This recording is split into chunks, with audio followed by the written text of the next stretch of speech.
quelque part à la fin des années 2010 dans les bureaux de Disney. Oui, non, je te dis, un cochon qui parle et qui invoque un calamar géant. Meilleur film Marvel qui hittera jamais l'écran. Entrez, je te laisse mon rendez-vous de 3 heures est là. Bonjour, asseyez-vous.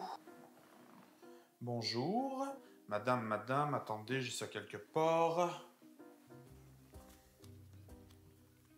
Dana Terrence. Oui, bonjour, salut. Vous êtes Dana Terrence. C'est bien moi. Vous, avec le physique de guerrier viking, vous êtes Dana Terrence. Exactement. Parfait. Justement, je disais que ça prenait plus de vikings pour me pitcher des idées de dessins animés. Monsieur, je suis littéralement vous avec les cheveux détachés. Bon, sur ce, madame, si je vous ai fait venir aujourd'hui, c'est pour parler de votre série Loose Houseville. Alors, ça s'appelle The Owl House, mais enfin, mademoiselle Terrence, c'est totalement n'importe quoi. Les chouettes ne vivent pas dans des maisons, elles vivent dans des arbres. On va appeler ça Loose Houseville. Bien entendu. Alors, les îles bouillantes, la femme chouette, tout ça, j'aime beaucoup. Ce que je comprends pas, c'est le méchant. Dans un univers où tout le monde a des pouvoirs magiques, lui, ben, il est humain. J'ai peur que ce soit chiant, en fait. Alors, non, pas du tout, parce qu'il se trouve que le méchant, l'empereur Belos, je l'ai simplement écrit pour qu'il devienne le meilleur méchant de l'histoire de la fiction. Ah ouais? Rien que ça. Ben écoutez, moi ça me semble réaliste. Ben ouais, c'est drôle, moi j'ai toujours pensé que le meilleur méchant de l'histoire de la fiction c'était... C'était quoi ça? C'est rien, vous en faites pas. Monsieur, si c'est quelque chose de récurrent, je crois qu'on devrait s'en inquiéter. Mais non, voyons, tout est sous contrôle, donnez-moi des détails par rapport à votre méchant. D'accord, pas du tout un red flag. Bon, bref. Belos, le méchant, c'est un chasseur de sorcières du 17e siècle qui va s'établir aux îles bouillantes où il va trouver des vrais utilisateurs de magie et il va jurer de tous les exterminer. Voilà, vous voyez, c'est ça que je comprends absolument pas. Comment est-ce que je suis censé avoir peur pour les personnages principaux si eux, ils ont des pouvoirs et que le méchant, il est humain? Eh bien, justement, oui, parce que à travers le scénario, j'ai décidé d'exposer le fait qu'il a un passé très tragique, mais aussi que c'est un maître de la manipulation. Et la magie noire va venir le consumer, le transformer en démon. Ah, ok, on joue la carte du gros cerveau qui a aucun super pouvoir. On a fait un Batman, en fait. Monsieur, en tant qu'exécutif chez Disney, vous avez le droit de parler de Batman? Oui, mais seulement si je m'immole par le feu après pour laver mes péchés. J'aimerais avoir les droits de Batman. D'accord, alors... Vous êtes sûr que tout est normal? Non, ok, tout est pas normal. C'est du foreshadowing pour une vidéo qui s'en vient. Abonnez-vous, c'est le gros triangle magique divin qui le demande. Eh bien, si c'est pas un public majoritairement compris entre 24 et 35 ans qui regarde des dessins animés, vous pourriez au moins vous abonner à cette chaîne, hein? Allez-y! Je vous regarde. Est-ce qu'on peut se concentrer sur votre méchant? Eh bien, mon but chez Belos, c'est d'en faire quelqu'un qui est terrifiant d'un point de vue historique. Comme une espèce de claque au visage des jeunes enfants qui vont regarder la série, mais qui vont quand même être bercés par la magie. Ah ben, vous voyez, ça j'aime ça. La touche de réalisme chez mon personnage? Non, frappez des enfants au visage. Continuez, je vous en prie. Soit. Alors, Belos, il va représenter certaines erreurs du côté plus humain des personnages. Je ne veux jamais que les spectateurs sachent si c'est oui ou non correct de se sentir désolé pour lui. Eh bien, il est peut-être là le problème. Il va falloir retravailler le scénario parce que moi, j'ai l'impression que c'est Belos le gentil de l'histoire. Et je suis quelqu'un qui est capable de lire les personnages. Vous savez, j'ai des pouvoirs psychopathes. Je crois que vous voulez dire des pouvoirs psychiques. Non, absolument pas. Je peux vous garantir que mon psychiatre a dit psychopathe. Sur ce, moi, je suis prêt à vous accorder 2 saisons pour Loose Houseville. Alors, il va y avoir un petit problème ici. J'ai déjà écrit la fin de la saison 2 et ben, ça se finit sur un cliffhanger, en fait. Ben, fallait le demander. On va juste faire une saison 3. Bon, ben, parfait. Écoutez, si c'est composé uniquement de 3 épisodes de 44 minutes chacun. Quoi? 3 OAV d'une durée doublée par rapport à un épisode normal. J'ai eu l'idée en regardant Naruto. Monsieur, écoutez, Belos porte l'histoire de 2 pays, dont un fictif, d'abus psychologiques fait à un enfant par sa seule existence, et du côté monstrueux du régime puritain du 16e et 17e siècle. Il va falloir peut-être un tout petit peu plus que 3 épisodes pour me permettre de conclure l'intrigue. Écoutez, on est Disney Channel.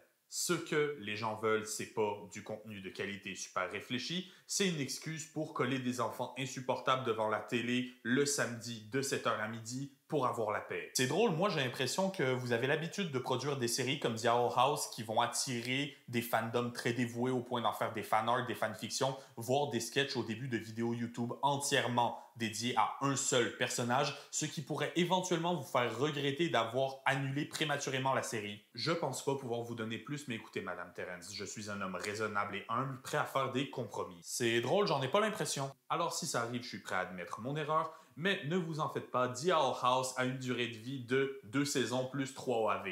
Pas plus, pas moins. Littéralement 2 jours après la fin de la saison 3. Joanne, s'il vous plaît, pouvez-vous me dire comment se portent les codes d'écoute de la fin de Loose Houseville? Les spectateurs ont bien aimé la fin, mais littéralement tout le monde se demande ce qui vous a passé par la tête quand vous avez annulé la série. Ah, j'aurais peut-être pas dû annuler finalement. Salutationalisation et bienvenue à ce 16e épisode d'Analyse du mal, l'émission où on parle des motivations et philosophies de nos méchants préférés. Disney n'est pas étranger au concept de produire d'excellents antagonistes, comme démontré par exemple dans ma vidéo sur Claude Frollo. A. Abomination. B. Blasphème. C. Contrition. D. Damnation. E. Éternelle damnation. Et pour ça qu'aujourd'hui, on se concentre sur Philip Whitbane, plus connu sous le nom d'Empereur Belos, le leader sadique des îles bouillantes et ennemi principal de la série The Owl House. The Owl House, si vous ne connaissez pas, c'est une série Disney créée par Dana Terrence. On y suit Luce Noceda, une humaine qui va entrer en contact avec un monde où la magie existe et où elle va vivre des aventures que ses romans de fiction lui ont jusqu'à simplement fait imaginer. Ne me sous-estime pas, serpent dragon. Je suis la bonne sorcière Azura, guerrière de la paix. Oh, mon seul point faible, la mort. Mais Belos, il est un des, si ce n'est le point le plus fort de la série. Et je sais que vous êtes d'accord parce qu'il se trouve que ce personnage m'a déjà été réclamé par le passé pour une analyse. Si vous avez donc un méchant que vous voudriez me voir analyser, soyez donc bien sûr de le réclamer en commentaire. Et tant qu'à être là, pourquoi ne pas vous abonner et activer la cloche au passage? Lâchez aussi un pouce bleu, c'est bon pour le référencement. Belos donc, est-il si excellent que ça? Oui. On me demande mon top 100 de mes méchants préférés, il est dedans. Top 50 aussi. Top 10, peut-être même top 5 des meilleurs méchants de l'histoire de la fiction, mais boule sur un dromadaire que Belos s'y trouve. Les personnages tragiques sont presque tous écrits en parallèle des antagonistes, ces derniers représentant ce que le personnage principal pourrait devenir s'il suivait un certain chemin. Les personnages principaux se voient souvent affublés du même genre de défauts tragiques que leurs ennemis, ce qui les rapproche et qui sera leur quête principale pour ne pas suivre leurs traces. Par exemple, Harold et Grimmel cherchaient tous les deux enfants la reconnaissance, mais c'est la compassion de Harold absente chez Grimmel qui les différencie pour ne citer qu'un seul exemple. Harry, ce ne sont pas vos ressemblances qui comptent, ce sont vos différences. Chez Belos, c'est plus complexe. Son histoire en elle-même est tragique. Il est à un point dans sa vie que personne n'envierait et est fondamentalement brisé. Mais de l'autre côté, c'est de loin un des perséoports de l'histoire de Disney, tout là-haut avec Frollo et Scar. Pourquoi avez-vous fait tout ça? Je ferais n'importe quoi pour sauver l'humanité du mal.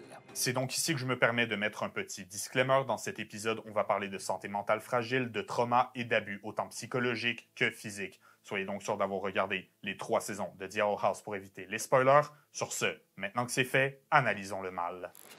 L'histoire de Belos. On ne sait pas grand-chose de la vie de Philip Whitbane. Sa date de naissance en elle-même, elle est assez floue. Mais on sait qu'il est né vers le tournant du 16e au 17e siècle, des circonstances inconnues ayant fait de lui un orphelin. C'est son frère aîné qui va l'élever. Philip et Caleb Whitbane vont voyager en l'an 1613 vers le Connecticut aux États-Unis, encore une colonie à l'époque dans la ville de Gravesfield. Et si vous êtes malade d'histoire occulte américaine, vous le savez, Connecticut au 17e siècle, on y trouvait certains chasseurs de sorcières, métier adopté donc par les deux frères. Personne n'a jamais dit qu'être un chasseur de sorcières était facile. Un chasseur de sorcières?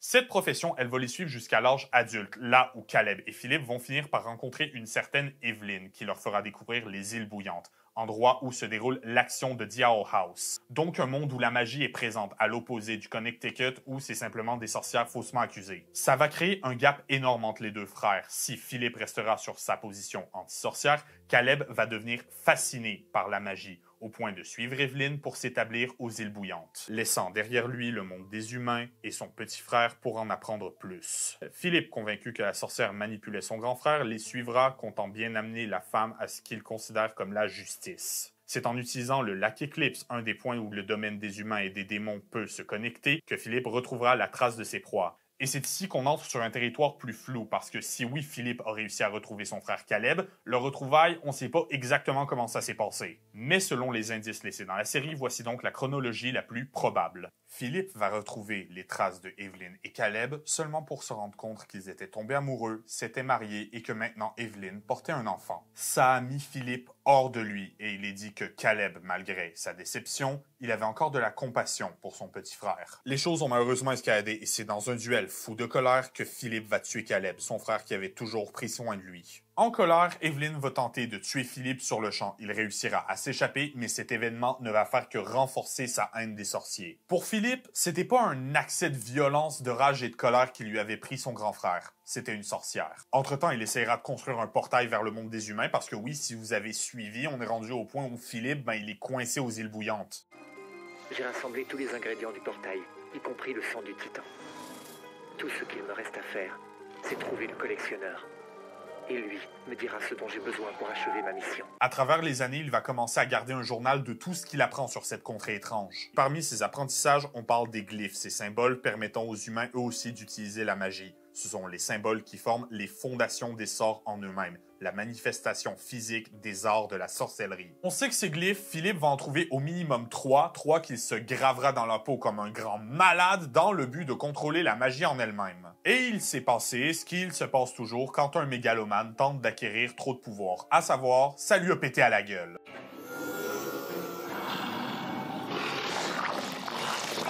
En l'occurrence, ces glyphes transformeront le corps de Philippe en un sac de magie instable. La seule façon pour lui de la maîtriser étant de consommer l'énergie des palissemans, ces créatures faites de bois ensorcelés qui suivent les sorciers comme des compagnons. Vous allez recevoir vos sceptres de sorcier et, plus important encore, rencontrer votre amulette. C'est une étape cruciale de votre parcours magique. Les amulettes seront avec vous à vie. Elles peuvent devenir vos amis et seront un outil puissant.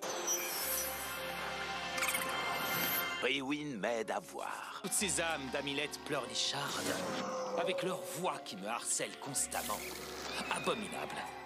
Mais sans elles, je ne serais pas capable de faire ceci. Son motif opératoire sera à partir de maintenant de trouver des sorciers, de prendre leur aide pour construire son portail magique vers le monde des humains, et quand il n'a plus besoin de lui, de les tuer et de consommer leurs palissemans. 5 ans passeront et Philippe va comprendre qu'il va lui falloir pour son portail le sang du titan, cette créature gigantesque dont le cadavre forme les îles bouillantes. Il apprendra aussi l'existence du Collecteur, un membre d'une espèce cosmique surpuissante capable de l'aider à en finir avec les habitants des îles bouillantes. Seul problème, il avait besoin d'un puissant artefact pour localiser le Collecteur. Il amènera donc Blue Fang, un démon avec qui il s'était associé pour l'utiliser comme appât pour déjouer le gardien. Ce qui ne marchera pas. Il va retourner à la civilisation, il va faire la connaissance de Luce, personnage principal de la série, alors en plein voyage temporel pour le rencontrer. Oui, il se trouve que Luce, elle aussi, elle essaie de construire un portail parce qu'elle veut retourner dans le monde des humains. Elle a donc suivi le journal de Philippe, et quand ça ne lui a mené nulle part, eh bien, elle a simplement voyagé dans le temps pour le rencontrer. Tout ça, bien sûr, sans savoir que Philippe et Bélos ne sont qu'une seule et même personne. Philippe va donc trahir Luce et réussira à se sortir de cette situation in extremis. Cependant, le coup de main qu'elle lui aura donné étant suffisant pour retrouver le Collecteur. C'est Lilith, grand ami de Luce, qui va frapper Whitman au visage, le laissant avec une cicatrice et un nez brisé. Oh, détestable sorcière! Et apparemment, c'est important parce qu'il est dit qu'ici, sa haine pour les sorcières continuera de grandir à cause de ce coup de poing. C'est barbare! C'est sorcière! Peu de temps après, les glyphes sur le bras de Philippe vont s'activer. Il devra consommer l'énergie d'un palisman, mais malheureusement, ça fera que la cicatrice sur son visage ne fera que grandir. Il va donc être défiguré à vie par la magie. Mais ce n'était pas cher payé parce que Philippe avait trouvé le Collecteur, qui lui apprendra à propos de la magie, mais aussi et surtout à propos des sorts permettant d'absorber l'énergie vitale. Le rendant, il semble-t-il, immortel, ou assez proche pour que la différence soit négligeable. Une malédiction, tout autant qu'un pouvoir. Éventuellement, au fil des siècles, la stratégie de Philippe consistant à attirer des sorciers et des sorcières dans les pièges pour les tuer et voler leurs palissemans, eh bien, ça va le rendre tristement célèbre. C'est là qu'il se forgera une nouvelle identité, se disant sorcier lui aussi, mais surtout un prophète, capable de parler aux titans, devenant une sorte de messie pour les gens des îles bouillantes. Enfants des îles, Le Titan m'a dit d'épargner la vie de la Dame Chouette, mais en échange, sa malédiction la privera de tous ses pouvoirs. Il va donc scinder la magie en deux catégories. De un, la magie des couvents. Les sorciers faisant partie d'un couvent ne peuvent utiliser qu'une catégorie de magie, versus la magie sauvage, imprévisible et dangereuse, mais beaucoup plus versatile. Philippe va souvent orchestrer des attaques de magie sauvage pour ternir cette image dans le but de faire que les sorciers rejoignent ses clans. Regardez ce que la magie rebelle a fait à votre ville. Imaginez maintenant ce qu'elle vous fait à vous. Le but de la manœuvre étant de poser des sceaux aux habitants des îles bouillantes, des sceaux qui détruiront le porteur quand ils seront activés. Ils sont toujours vivants. Alors on a encore du travail devant nous. Pour l'aider dans cette quête, Belos va donc créer des marcheurs d'ombre, des clones magiques de son frère Caleb. Ils adopteront chacun leur tour le titre de garde dorés. Chacun des gardes dorés finira par se retourner contre Belos qui va les exécuter. Qu'avez-vous fait aux autres gardes? À notre famille? Quel dommage. Ah, de tous les marcheurs de l'ombre, c'est toi qui lui ressemblais le plus. Quoi? Jusqu'au dernier en date, Hunter, sauvé par Luz qui s'en sortira de justesse avec un très sérieux syndrome post-traumatique. Ah, il sait tout! Il sait qu'on y était! C'est affreux! Je peux plus rentrer!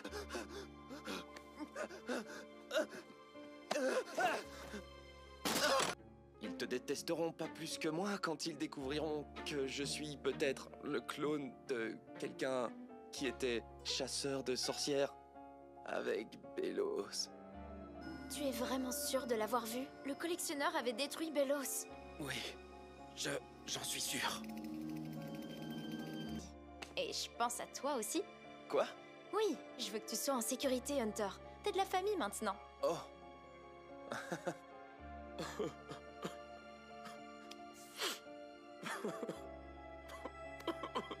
C'est donc avec l'aide de ces gardes dorés que Belos va continuer de manipuler la population à détester la magie sauvage. Il va aller jusqu'à brûler des villes entières pour duper ses habitants, faisant passer le chaos sur le dos des mages sauvages. À ce point, Philippe était mort et le puissant mage Belos était né.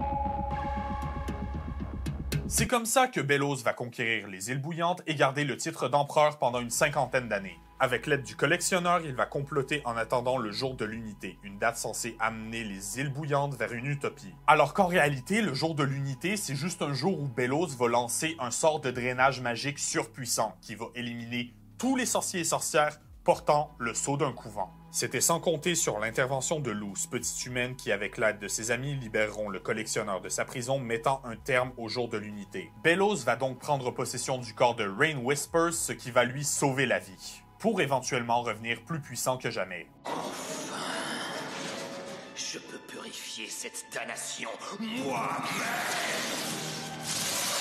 C'est là que Edaline, la femme chouette, le collectionneur repenti, King, le dernier titan, et Luz, la sorcière humaine, vont s'unir pour finir et vaincre Belos, le bien ayant finalement triomphé sur le mal. Ne me sous-estime pas, serpent dragon. Je suis la bonne sorcière Azura, guerrière de la paix. Ne me sous-estimez pas, Belos. Parce que je suis Luz, la bonne sorcière, enfant du monde des humains, élève du monde des démons et guerrière de la paix. Et je vais me permettre de lâcher un autre trigger warning parce que ici, entre génocide, manipulation et abus psychologiques sur Belos, j'ai des trucs à dire. La politique de Belos.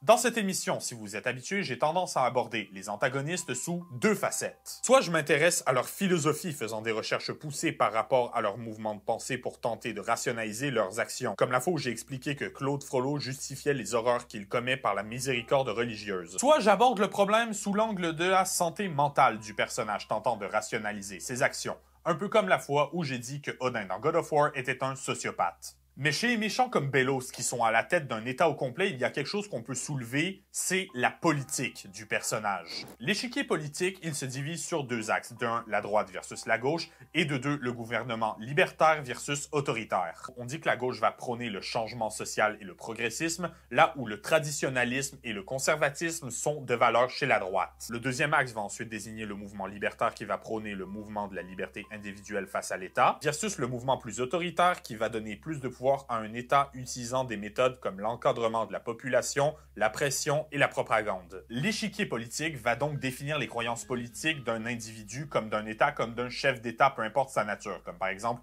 un président, un premier ministre, un roi, un empereur ou un dictateur. Une dictature se définit comme un État où une personne ou un groupe de personnes possède le pouvoir absolu sur l'État et la population. Il existe plusieurs formes de dictature, mais selon mon opinion et mes recherches, je crois qu'il est justifiable de qualifier la dictature instaurée par Belos comme du césarisme. Le césarisme, c'est un régime politique où un seul homme grand, fort et surpuissant et surtout appuyé par l'État possède les pleins pouvoirs. On peut résumer le césarisme parce qu'en disait Georges Clemenceau, homme d'État français et membre du Conseil, « Rendez à César ce qui est à César, et tout est à César ». Aux îles Bouillantes, c'est le cas de Belos. Il a une puissance militaire qui lui obéit au doigt et à l'œil, est vénéré comme empereur, et ses fidèles n'ont qu'un seul jour de vacances par année. Vous rejoignez le meilleur clan qui existe.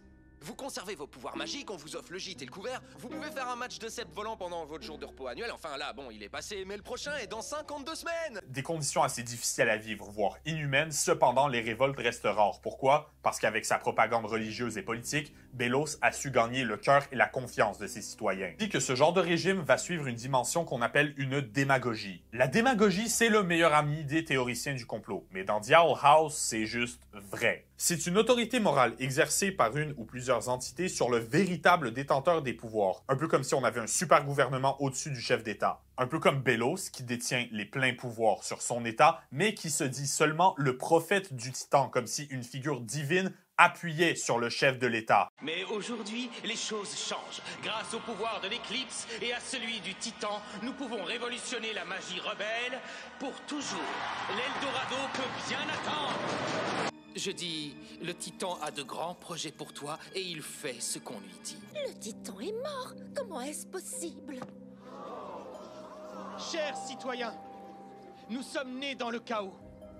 Nos vies mettent en colère le Titan. Aux yeux des habitants des îles Bouillantes, Belos, il n'est pas le chef, il est simplement l'émissaire d'une figure divine. Mais le Titan de The Owl House, on le sait, ça fait des années qu'il est mort. Belos, il a essentiellement les pouvoirs d'un dieu, ce qui donne un autre angle à son régime politique. Belos, il dirige pas seulement un empire ou une dictature, il a réussi à se retrouver à la tête de ce qu'on peut appeler une théocratie. La théocratie, c'est un régime politique où à la tête de l'État, on retrouve une figure divine, voire un groupe de divinités. C'est la définition par défaut, parce que dans les faits, une théocratie, on retrouve plus souvent qu'autrement des membres d'un clergé ou d'un groupe religieux à la tête de cet État, un peu comme le Tibet avec le Dalai Lama par exemple. Et Belos a su se construire sa propre théocratie à lui, convainquant les gens des îles Bouillantes qu'ils suivent un genre de messie pour les guider à travers une vie incertaine selon la volonté du Titan. Alors que dans les faits, les îles Bouillantes sont tombées dans un piège et font essentiellement partie d'une secte gigantesque à l'échelle impériale où le sens critique et la remise en question sont entravés par les dogmes religieux. Le meilleur exemple, c'est le système de couvent. Belos va littéralement forcer les mages à choisir une forme de magie sur laquelle se fier pour le restant de leur jour, ignorant totalement les autres styles de magie une fois l'âge adulte atteint. Le but de cette manœuvre étant sur papier d'éliminer la magie sauvage, mais dans les faits, je pense que c'est plus complexe. Si Belos possède l'élite de chaque catégorie de magie sous ses ordres, eh bien, ça lui assure d'avoir une bonne armée, et surtout, ça va lui assurer que personne ne deviendra jamais assez puissant pour le détrôner. Mais pas que, parce que dans la série, on le voit que pratiquer une certaine forme de magie, ça amène une certaine culture. Par exemple, les dompteurs de bêtes, c'est de la zoologie. Chez les bardes, on retrouve de la musique. Chez les abominations, on retrouve de la sculpture, etc. C'est une sorte de façon d'attaquer et d'aliéner les habitants des îles Bouillantes en s'en prenant à leur culture. Et si l'histoire a su prouver quelque chose, c'est bel et bien que de détruire un peuple en s'attaquant à sa culture, c'est une arme redoutable. Faisant passer Belos d'un petit chasseur sans réel pouvoir à un mage surpuissant. C'est ce qui est effrayant chez Belos. Personne ne devrait avoir autant de pouvoir. Et Belos, il va faire quoi avec ce pouvoir? Essentiellement ce que j'ai déjà décrit. Mais, c'est complexe parce que le pouvoir, ça n'a jamais été l'objectif de Belos. Histoire et haine. Je l'ai mentionné plus tôt, mais Philippe et Caleb sont des chasseurs de sorcières originaires des États-Unis du 16e siècle. Son but premier à Belos, c'est d'anéantir la magie et de forcer les citoyens à contempler une réalité des plus déplaisantes. Alors, Monsieur Belos, j'ai juste une question pour vous. Quel est le pire défaut à éviter selon votre politique? L'imagination. Bienvenue dans le vrai monde. Froid et cruel. Bitches! Bon, dit comme ça, je veux bien que ça sonne emo et edgy, mais quand tu le prends en contexte, c'est assez dérangeant. Ce qui fait peur chez Belos, c'est pas seulement ces phases où il se transforme en monstre mangeur de palissements, c'est surtout le fait que si tu enlèves la magie de l'équation, ses mouvements de pensée et ses actions, elles sont pas si loin de la réalité en termes d'histoire humaine. Petite leçon d'histoire, Belos vient de la colonie du Connecticut avant la formation des États-Unis d'Amérique. Colonie donc dite comme puritaine. Le puritanisme, c'est une philosophie mais aussi un courant religieux qui désire purifier l'Église établie par l'Angleterre. On parle de purification parce que, comme pour la plupart des conflits de l'époque, il s'origine sur son interprétation des textes sacrés comme la Bible et surtout sur la place que ces textes doivent avoir politiquement parlant. C'est ce que les pèlerins cherchaient en immigrant d'Angleterre vers les 13 colonies, la liberté de religion et d'interprétation plus indépendante. Éléments qui parmi tant d'autres aideront à alimenter la Révolution américaine et à bâtir l'idéal des États-Unis, à savoir un pays de libre pensée. Les mouvements puritains, on les retrouve encore aujourd'hui dans certaines classes religieuses et autres mouvements assez conservateurs. L'ironie étant que Belos est une personnification de ce qui ne marche pas dans ce genre de mouvement ancré dans le passé. Et qu'aujourd'hui, ce sont ces mêmes groupes conservateurs qui clament que The Owl House fait la promotion de sorcellerie, forçant le péché chez les jeunes, appelant la série démoniaque, le tout bien sûr entouré d'homophobie parce que j'adore l'espèce humaine. Papa, viens voir, je regarde une série d'animation avec des magiciens qui m'enseignent la tolérance et en général à être une meilleure personne. Que what? Ne sais-tu donc pas que c'est le genre de série qui t'encourage à poursuivre le chemin de la sorcellerie, qui éventuellement t'éloignera de l'Église et t'amènera en enfer? Et cette polémique est réelle. Non, on n'a pas appris notre leçon avec Harry Potter dans les années 2000. Bref, si Belos vient du Connecticut en 1600, il est plus que probable qu'il soit lui aussi puritain. Et le puritanisme, si oui, à sa base, c'est un mouvement de liberté, ça a su évoluer au fil des années en mouvement de peur et de haine. Les puritains, ils avaient peur d'être possédés par des sorcières, des démons et autres créatures de l'enfer. C'est bien le genre de mouvement où les personnes accusées de satanisme seront reconnues comme des sorciers et sorcières et donc exécutées. Par exemple, vous avez probablement entendu parler des procès des sorcières de Salem ayant eu lieu autour du 17e siècle. Une série de procès pour sorcellerie qui se sont passés, vous l'aurez deviné à cause du nom, à Salem, dans le Massachusetts, un autre état que vous aurez deviné comme étant puritain. Cette série de procès, en 1 an et 3 mois, va mener à l'exécution, publique ou non, de 25 personnes. Et même si l'histoire essaie de nous faire croire que c'était simplement des femmes aux idées farfelues, la réalité c'est que personne n'était à l'abri d'une accusation. J'ai pas pu trouver de traces d'exécution, mais on a par exemple Dorothy Good, la plus jeune personne arrêtée pour sorcellerie à l'âge de 4 ans, ce qui va mener à son emprisonnement pour 8 mois en 1692. Vous savez quoi? Ça vient de me faire penser à quelque chose. Salutations et bienvenue à ce nouvel épisode d'Analyse du Mal, centré aujourd'hui sur l'histoire des États-Unis. Ouais, vous détestez vous aussi que c'est pas une si mauvaise idée que ça, hein? Vous l'aurez compris, mais les mouvements extrémistes puritains, ils étaient totalement paranoïaques. Si un enfant de 4 ans peut être une sorcière, c'est un risque à ne pas courir. Vient ensuite Philippe, chasseur plutôt prolifique, qui tombe littéralement sur un monde rempli de magie. Il a sûrement dû comprendre que ce qu'il prenait pour de la magie dans le monde réel, c'était rien comparé à la réalité. Et c'est pour ça qu'il a mis en marche son plan en premier lieu pour contrôler les sorciers et démons, les subjuguer et finalement les éradiquer. Les gens en savaient trop et ils se sont fait du mal. C'est pour ça que Belos a recueilli les survivants et qu'il a consacré sa vie à créer le système de clan. Le sort de drainage est bientôt prêt. Je veux jouer et voir tout devenir... Tu t'amuseras le jour de l'unité. Je vais le dire à tout le monde pour le jour de l'unité, que vous avez menti sur le Titan pendant des années. Oui, ça a duré plus longtemps que je ne l'aurais souhaité, mais personne n'a jamais dit qu'être un chasseur de sorcières était facile. Pour Belos, les utilisateurs de magie, c'est des monstres. Et pourtant... Belos et la monstruosité.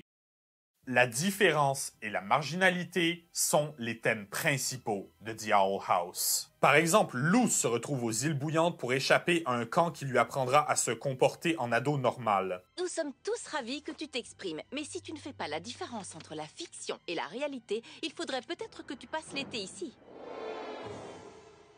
Elle est aussi une enfant solitaire qui vit dans un monde de fantasy. Ethniquement, elle est américaine d'origine dominicaine, bisexuelle et confirmée par Dana Terrence, créatrice de la série, comme neurodivergente. Chez les fans de la série, on parle tantôt d'autisme, tantôt de TDAH. Chez les autres personnages comme Edaline, son trait de caractère principal est le rejet de l'autorité et savoir embrasser la différence. Tu m'as toujours méprisé parce que je pratique la magie sauvage, mais fort heureusement, c'est ce qui m'a poussé à travailler encore plus fort pour te combattre.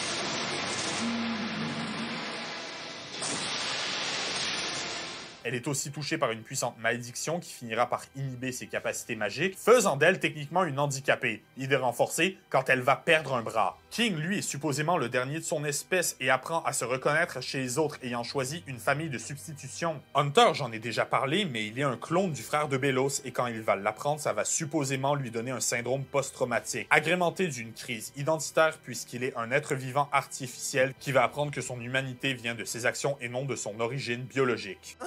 Oh, c'est le moment où j'ai reçu mon sceptre! Tu sais, je suis la plus jeune sentinelle à être devenue garde dorée. J'ai jamais su ce qui était arrivé au précédent. Je commence à penser que tu crées ces choses dans le seul but de les détruire. Bien sûr que non, collectionneur. C'est douloureux à chaque fois qu'il fait le choix de me trahir. Je me faufile avec ce déguisement, je trouve le sang du titan avant Kiki, je le donne à Belos, boum! Je suis de nouveau utile! Quand j'ai échoué dans ma dernière mission, je me suis dit, voilà une chance de me rattraper, mais je ne peux pas repartir les mains vides. Pour faire court, je creuse ma tombe. Je vous en fais une aussi? Rain Whispers est une personne non-binaire, mais vit bien avec ce fait, et jamais ce n'est traité comme un conflit chez le personnage, parce qu'elle a été écrit pour être un symbole de rébellion contre l'empereur et de compassion pour les outsiders. Rain, j'avais fait une promesse à un enfant très spécial. Celle de te protéger.